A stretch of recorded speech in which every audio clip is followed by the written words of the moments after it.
கெயில் பிரச்சினை தொடர்பான வழக்கில் தமிழக அரசு தகுதியான வழக்கறிஞரை நியமிக்க வேண்டும் என விவசாயிகள் சங்கத்தினர் கோரிக்கை விடுத்துள்ளனர்.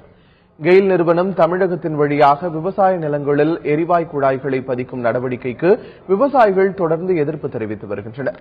இதனால் பாதிக்கப்பட்ட விவசாயிகள் பாதுகாப்பு குழு சார்பில் சேலத்தில் ஆர்ப்பாட்டம் நடைபெற்றது.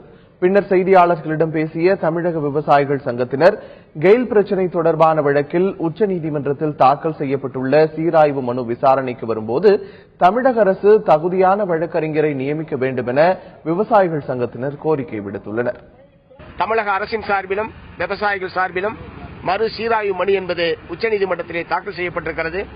உச்சநீதிமன்ற நீதிபதிகள் விவசாயிகளுடைய உணர்வுகளை கணக்கில் எடுத்துக்கொண்டு தீர்ப்பை மறுபரிசீலனை செய்ய வேண்டும் என்பது எங்களுடைய வேண்டுகோள். ஆகவே மறு சீராய்வு மனு விசாரணைக்கு வருகிற போதாவது உரிய வழக்கறிஞரை நியமித்து விவசாயிகளுடைய வாழ்வாதாரத்தை, விவசாயிகளுடைய நிலங்களை பாதுகாக்கத்தக்க வகையில் தமிழ்நாடு அரசாங்கம் நடவடிக்கை எடுக்க வேண்டும் என்று நாங்கள் கேட்டுக்கொள்கிறோம். விளைநிலங்கள் வழியாக கெயில் எரிவாயு குழாய் அமைக்கும் திட்டத்தை மத்திய அரசு கைவிடக் கோரி ஈரோட்டில் விவசாயிகள் பாதுகாப்பு குழு மற்றும் அனைத்து கட்சி சார்பில் ஆர்ப்பாட்டம் நடைபெற்றது.